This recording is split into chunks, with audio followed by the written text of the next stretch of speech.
Morbius. Leto could not resist the chance to transform into a living vampire as the titular anti-hero in his new movie that is set in Sony Pictures' universe of Marvel characters.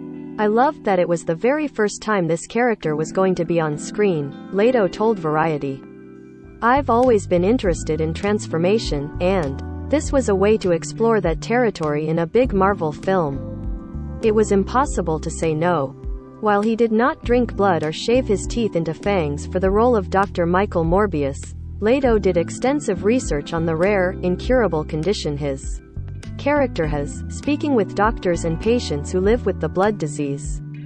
He also learned how to walk with a cane, though he did not want to share the details of his preparation for that aspect of the character. For me, it's an opportunity to learn, he said. I don't want to get too specific because I do like to keep some of that for myself. But I leaned in, no pun unintended. I am a sucker for a pun, but I didn't mean that. I worked with people who had this specific physical challenge and modeled it after that. We crashed. We impressed by Leto's committed take on disgraced WeWork founder Adam Newman in the Apple TV series, which debuted in March. To portray the businessman, whom he met in person prior to filming, Leto sported prosthetics and used an Israeli accent, which he admitted was challenging too. Leto hired a team of 5 Israelis to rehearse lines with and attended Shabbat dinners so he could hear that voice all the time, he explained to Variety. Adding that his accents for We Worked and House of Gucci began blurring together at one point. A couple of times, strangely towards the end of shooting we crashed, Paulo's accent started to come out a little bit, Leto said. It was very bizarre. I don't know if it's because I got tired or if Paulo was just demanding my attention, but that can happen. For Leto's facial transformation, Oscar-winning special effects makeup artist Kazuhiro used precise prosthetics to achieve a realistic look, with the actor telling Entertainment Tonight there were some things happening there. It's very hard to do subtle work. In this one, we have some subtle things going in. House of Gucci. Leto spent 6 hours in hair and makeup to portray the overweight and balding Paolo Gucci in House of Gucci, with Oscar-nominated designer Goran Lundstrom using a 3D scanner to make the prosthetics he wore. With Leto preferring to remain in character as the outlandish fashion designer as much as possible, Lundstrom told Variety, "We usually apply makeup on set, but Jared wanted us to apply this at a separate location. So, he would show up on set as Paolo Gucci. And the actor's physical transformation was so realistic that his co-star Al Pacino didn't recognize him the first time they met. I showed up for the first day of work in character and I went up and said Papa, you know, Papa in an accent, and he looked over and kind of just skirted away from me," Leto recalled on The Tonight Show with Jimmy Fallon. "I said, oh, maybe he is a little grumpy, I don't know. I said, Papa, it's me Paolo, and he basically shuffled off again like, who is this creep?" The little things. As creepy murder suspect Albert Sparma in the 2021 psychological thriller, Leto wore a subtle nose prosthetic, fake teeth and contacts to change his eye color. Like the film's title suggests, Leto's look was all about the small details. "I think a lot of people don't notice these things, but together, they all add up to the final product," he told The Hollywood Reporter. "I had a different nose, which nobody brings up to me." Leto also revealed the hair team tested about 20 different, really horrible wigs before ultimately deciding to keep his natural hair.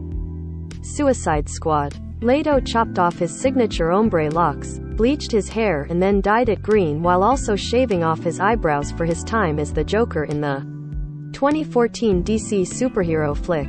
Add in lots of tattoos, including the word damaged on his forehead, and silver teeth and you have the most extreme, and divisive take on the legendary character yet. But his transformation into the supervillain extended beyond his appearance, with the actor sending gag gifts like used condoms and anal beads to his co-stars, including Viola Davis and Margot Robbie. There were also rumors of Leto gifting a dead rat. "I did a lot of things to create a dynamic, to create an element of surprise, of spontaneity, and to really break down any kind of walls that may be there," he told E! News at the premiere. The Joker is somebody who doesn't really respect things like personal space or boundaries. But in 2021, Leto clarified the reports of his gag gifts, telling Entertainment Weekly, "Any of the very few gifts that were ever given were given with a spirit of fun and adventure and received with laughter, fun and adventure." He added, "I am playing a guy called the Joker, it's okay to play some jokes. Nothing ever crossed any lines, and it's not up to other people on the internet to create those lines. I am an artist at the end of the day. If I do something risky and you don't like it, basically, you can kiss my ass." Dallas Buyers Club. For his Oscar-winning turn as a transgender woman living with AIDS in the 80s, Leto dropped more than 30 pounds to appear sickly thin. "I got down to 116 or something," Leto told E! News in 2013. "I just basically didn't eat. I ate very little. I had done similar things with weight, but this was different," Leto continued.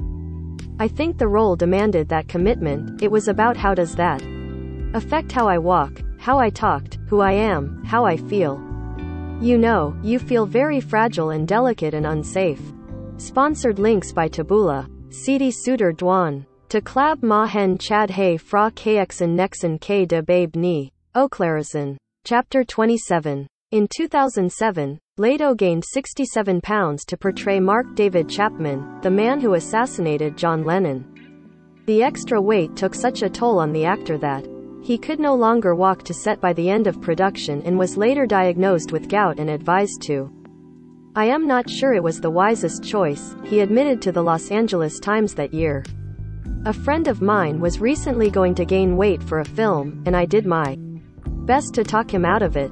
Just because you can lose the weight doesn't mean the impact it had on you isn't there anymore." But Leto felt it was a necessary aspect of the character. The script didn't say, "Page 1. You gain 67 pounds, and you're miserable for 2 months," Leto explained. "But as I started to research, I realized that the physical representation of this guy had so much to do with who he was.